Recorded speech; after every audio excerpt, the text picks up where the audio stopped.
상황실로 넘어가 보도록 하죠. 이건희 차장과 함께하겠습니다. 안녕하세요. 네, 안녕하세요. 네, 안녕하세요. 오늘 오후장 SOS는 각각의 개별 이슈로 있는 종목들입니다. 첫 번째 SOS 종목 확인해 보시죠. 메디톡스인데요. 저도 아침에 이제 시장 보면서 메디톡스가 바로 상한가 간 걸 보고 놀랐습니다. 보톡스 합의가 나오면서 대웅의 미국 파트너사 2대 주주가 되는데 어떤 합의가 이루어진 것인지 그 내용부터 한번 살펴볼게요. 일단 뭐 그 미국 소송에서 사실은 대웅제약이 졌죠. 정확히 네. 얘기하면 이제 에볼루스라는 대웅제약의 미국 판매사인데 관련 회사가 이제 소송에서 지면서 미국 내에서 한 2년 동안 판매가 금지되어 있었던 상황이었고 그러다 보니까 사실은 판매업체 입장에서는 2년 동안 못 팔게 되는 손실이 워낙 크다 보니까 네. 합의를 한 걸로 지금 예상을 하고 있고요.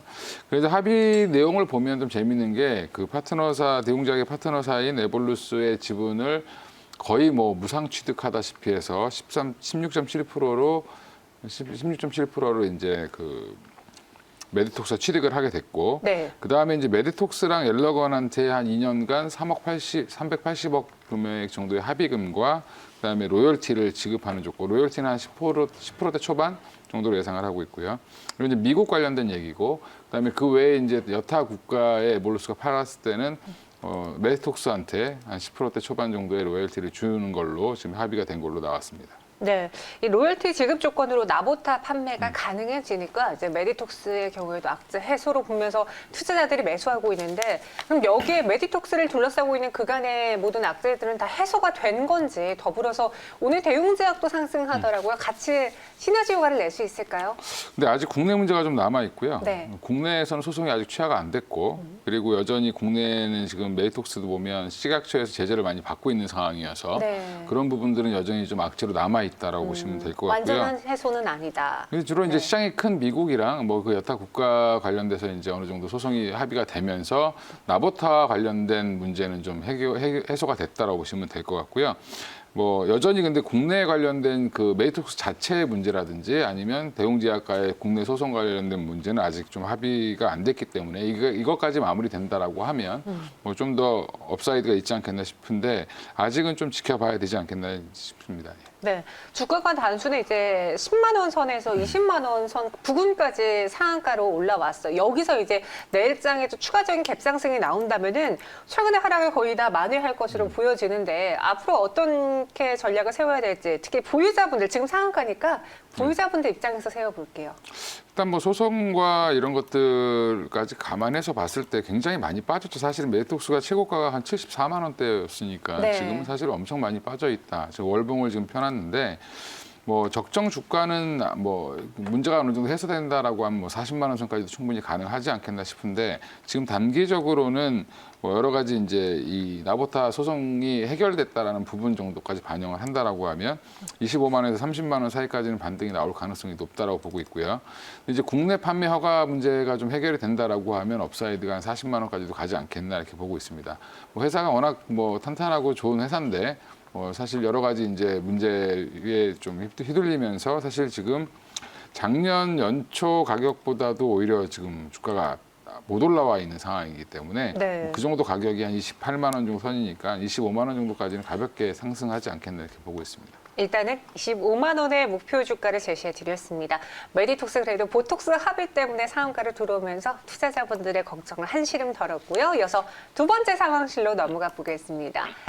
SK하이닉스예요. 저희가 지난주 금요일에 정태근 팀장님이 슬쩍 흘러가는 말로 마감에 산다 종목 SK하이닉스를 갖고 오고 싶었다라고 이야기를 하셨는데 이건 사장님 오늘 보니까 SK하이닉스가 장중에 시총 100조 원을 드디어 넘겼습니다. 네. 그리고 14만 원 부근까지 다가가고 있는데 이렇게까지 오를 수 있었던 배경은 무엇으로 보시나요?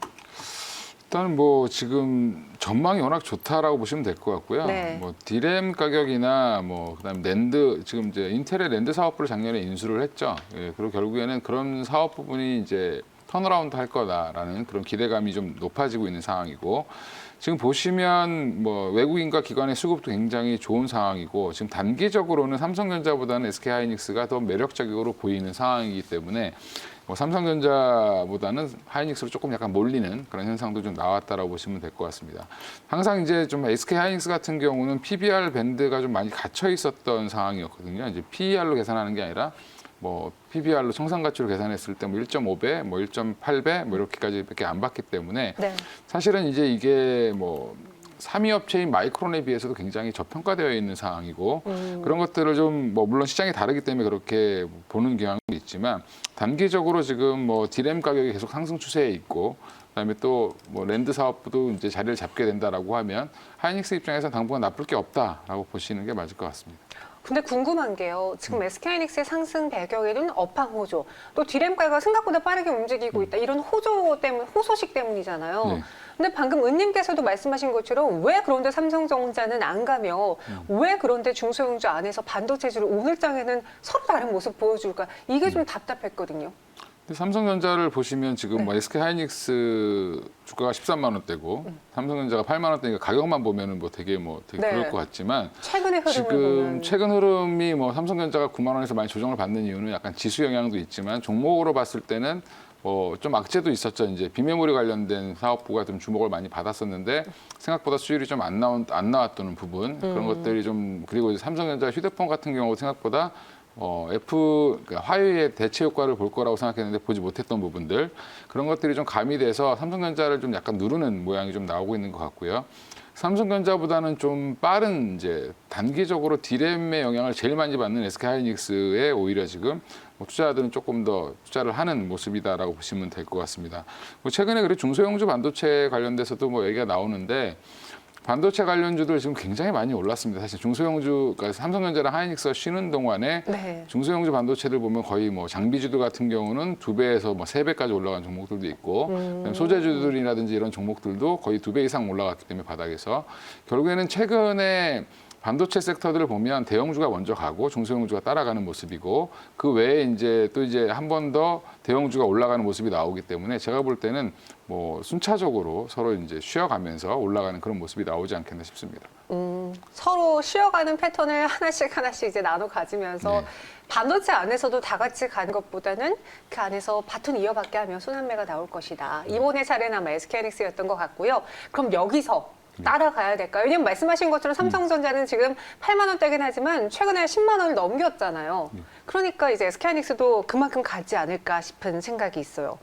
SK하이닉스를 뷰를 좋게 보는 쪽에서는 단기적으로 한 6개월, 올해 한 6월, 7월까지는 되게 좋을 수밖에 없다라고 보고 있는 상황이어서 네네. 지금은 한 번 더 레벨업할 단계에 이제 주춤했던 부분이 약간 좀 기존의 그 밴드 상단이죠. 그러니까 네. 애널리스트들이 보는 밴드 상단에 걸쳐 있었기 때문에 이 밴드를 뛰어넘는 실적이라든지 어떤 모멘텀이 나와줘야 되는 상황인데 지금은 그런 체질 개선이 되고 있고 디램의 뭐 영업이익률이 워낙 높아질 걸로 보고 있기 때문에 그런 것들의 기대감까지 좀 가미가 된다라고 하면 지금 리포트상으로는 가장 높은 목표가를 쓰신 분이 한 19만 원 정도로 좀 알고 있는 상황인데 뭐 한 18만 원 정도까지는 충분히 가지 않겠나 싶고요. 단기적으로 접근하신 분들 같은 경우는 박스권 하단에서 사셨다면 뭐 한 15만 원까지는 충분히 뭐 한번 노리고 네. 보셔도 괜찮을 것 같습니다. 네, 삼성전자도 이제 10만 원 고지까지 다가갔었는데 SK하이닉스도 단기 목표 주가로는 일단 15만 원, 그 다음에 중장기로는 이제 18만 원 이야기해 주셨습니다. 이어서 세 번째 상황실로 넘어가 보죠.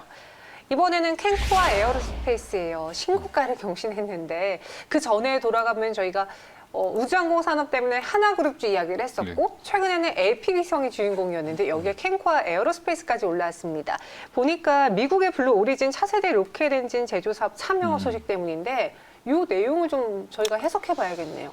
일단 블루오리진이라는 회사는 다들 좀 관심 있는 분들은 아실 텐데 네. 아마존 그 아마존? CEO가 만든 회사죠. 오. 예, 그러니까 네. 그 지금 스페이스X는 앨런 머스크가 하고 있고 그다음에 블루오리진 같은 경우는 저 CEO 이름 생각이 안 나가지고 제가 한번 제프 찾아볼게요. 베이더스인가? 네. 예, 네. 그럼 그분이 이제 만든 회사로 알고 있는데 그러면 그 회사들이 지금 그 우리나라 이제 세계 대부호들이 지금 관심 있는 사업은 우주항공 사업이다라고 보시면 될 것 같습니다. 그리고 이제 최근 들어서 이제 뭐 아크 인베스트먼트라는 미국의 이제 유명한 그 ETF를 만드는 회사, 사모펀드 회사에서 뭐 ETF를 우주항공 관련된 ETF를 출시하겠다, 3월 말경에 출시하겠다라고 얘기를 했기 때문에 그런 것들 관련해서 지금 같이 좀 테마군을 형성하다가 개별적인 호재들이 나오면서 좀 올라가는 모습이다라고 보시면 되는데 캔코아 에어로스페이스 같은 경우는 그 블루오리진의 그 로켓 엔진 제조 과정에 이제 프로젝트에 참여를 참여를 하게 됐다라는 걸 발표하면서 이제 상한가로 가는 모습이었고요. 관련해서 지금 이 회사 그럼 뭐 하는 회사냐? 그럼 항공기 부품을 주로 만드는 회사인데 거의 이제 그 항공 관련 업체 한 100여 개 업체에 납품을 지금 하고 있는 업체고요. 네. 상장한 지는 얼마 안 됐지만 뭐 착실하게 지금 뭐 대표이사를 필두로 해서 좀 열심히 하고 있는 회사로 지금 알고 있습니다. 그리고 지금 항공기 관련 부품, 뭐 항공기 관련 부품을 하다 보니까 또 우주항공 관련된 부품도 같이 좀 진행을 하고 있는 상황이고, 그래서 보통 항공기 관련된 업종을 하는 회사들이 보면 우주항공이랑도 같이 다 엮여 있다라고 보시면 될 것 같고요. 그런 소재라든지 부품 사업을 영위하고 있기 때문에 이런 프로젝트에 참여를 했다는 것 자체는 굉장히 큰 뉴스라고 보시면 될 것 같죠. 예. 네, 아마존 설립자 제프 베이조스네요. 예, 제프 저도 뭐 베이조스. 제프 뭐였지? 막 이렇게 생각했는데 그래서 이제 캔코아 에어로스페이스가 더 관심을 받고 있는 것 같아요. 최근에 항공 우주 산업들이 국내 기업들이 해외 기업과 손잡고 무언가를 한다는 소식이 많이 들렸거든요. 우리가 봐야 되는 키포인트는 무엇이며 주의할 점은 또 어떤 게 있을지 마지막으로 이 회사의 가격 전략까지 들어볼게요. 일단 뭐 우주항공 산업 보면 대부분 다 아직은 주도적인 사업이다라기보다는 약간 좀 부수적으로 부품이라든지 핵심 네. 부품 이런 것들을 납품하는 업체들이 주로 대부분이다라고 보시면 되는데 그건 항공기도 마찬가지라고 보시면 될 것 같습니다. 근데 여전히 이제 보면 지금 현재 우리나라도 국가 주도로 해서 나로 관련된 그 발사 지금 고흥에서 하고 있는 실험들이 진행되고 있고요. 올해 안으로 발사체를 제대로 이제 발사를 하기로 이제 되어 있는데 뉴스에 묻혀서 좀 안 나오긴 했지만 뭐 1단 로켓 발사를 얼마 전에 시험에서 성공을 했습니다. 관련해서 이제 그 앞으로 이제 국내에서도 뭐 위성을 발사한다든지 이런 것들이 좀 산업이 커질 가능성이 높다라는 부분에서 향후에 발사체라든지 이런 그 발사 관련된 시스템 이런 것들을 좀 하고 있는 회사들을 좀 찾아서 좀 보시는 게 맞을 것 같고요.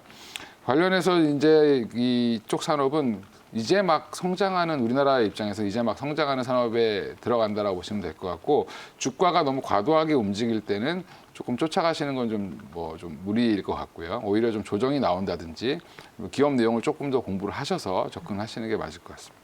네, 알겠습니다. 캔코아 에어로스페이스 그러면은 이제 보유자분들 한 2만 원 정도 2만 원? 단기적으로. 근데 가격을 이걸 정하기가 참 애매한 게 네. 사람들이 좋다라고 생각하면 더 많이 살 수도 있기 때문에 그렇죠. 예, 조금 더 뭐 보셔야 될 것 같습니다. 알겠습니다. 단기 목표 주가 2만 원 제시해 드렸고요. 이번에는 오늘 제가 제일 궁금했던 종목으로 꼽아봤어요. 서울식품 한번 상황실에서 다뤄보겠습니다. 동전주의 반란이라는 또 뉴스를 봤는데 서울식품이 쿠팡 수혜주 효과로 오른 거잖아요. 네. 2월 들어서 갑자기 거래량도 늘어났고 뭐 주가 변동폭도 굉장히 큰 상황인데 어떻게 수혜주를 엮이는지 서울식품의 그 실체에 대해서 한번 이야기해 주세요. 서울식품, 그러니까 쿠팡에서 팔고 있는 이제 그 냉동 피자 같은 그런 것들 좀 팔고 있고요. 네네. 예, 그러니까 약간 좀 그 브랜드가 그러니까 식품 종류 한 3가지 정도가 지금 들어가는 걸로 알고 있는데 그런 식품들을 좀 납품하다 보니까 이제 쿠팡 관련주를 찾을 때 처음에는 이제 당연히 물류라든지 직접적인 관련 있는 회사들을 찾고 그 다음에 이제 뭘 납품하고 있는 회사들까지 지금 다 찾고 있는 중에 마지막에 아마 걸린 회사가 서울식품으로 좀 판단이 되고요. 지금 뭐 워낙 브랜드 이름이 좀 길어가지고 저도 아까 좀 네. 읽어보긴 했는데 그래서 그쪽 이제 한 3개 정도를 납품하고 있어서 좀 관련주를 엮인 모습이라고 보시면 될 것 같습니다. 네, 쿠팡의 일부 품목을 납품 중이어서 이제 서울식품이 같이 수혜주를 꼽고 있는데 저는 처음에 서울식품이 이제 이런 쿠팡 수혜주라고 연관을 짓지 않았을 때 요즘 물가가 많이 올랐잖아요. 네. 식탁 물가도 올라가고 음식 가격, 쌀 가격이 올라가니까 그래서 저는 식품주들로서의 수혜를 받는 게 아닐까 싶었거든요. 최근 음식료주들은 이 영향을 안 받나요?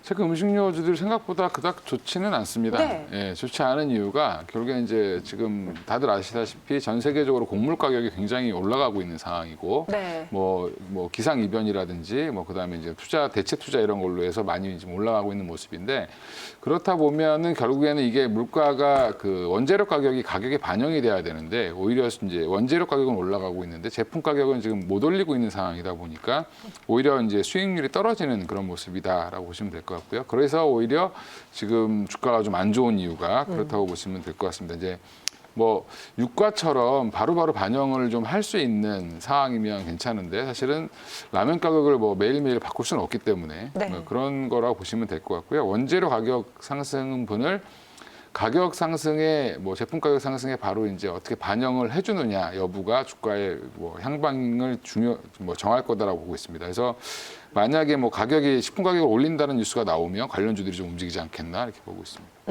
그럼 서울식품에 대한 가격 전략을 세워보겠습니다. 저는 개인적으로 이런 동전주들의 경우에는 주가 변동이 워낙 크다 보니까 좀 투자자들의 심리가 위축될 수 있겠다라는 생각이 들었는데 오히려 이 롤러코스터장을 더 반기시는 것 같기도 하네요. 가격 전략 어떻게 세워볼까요? 일단 뭐 가격은 네. 중요한 게 아니라 시가총액이 중요한데 일단 1,000억을 넘는 회사이기 때문에 아주 작은 회사는 아니고요. 네. 예, 그렇다고 이제 이름이 뭐 약간 테마성으로 많이 엮여서 움직이는 종목이다 보니까 그런데 지금은 단기적으로 쿠팡 이슈는 제가 볼 때는 일단락 되는 상황이기 때문에 일단 반영이 됐다. 예, 네. 한 400원 정도 부근에서는 매도를 하시는 게 갖고 계신 분들이면 그게 맞을 것 같습니다. 네. 단순한 그 가격보다는 시총을 봐야 된다라면서 단기 목표 주가 400원 제시해 드렸고요. 최근 쿠팡의 수혜는 주가에 반영이 된 것 같다. 일단락 된 것 같다라고 평가해 주셨습니다.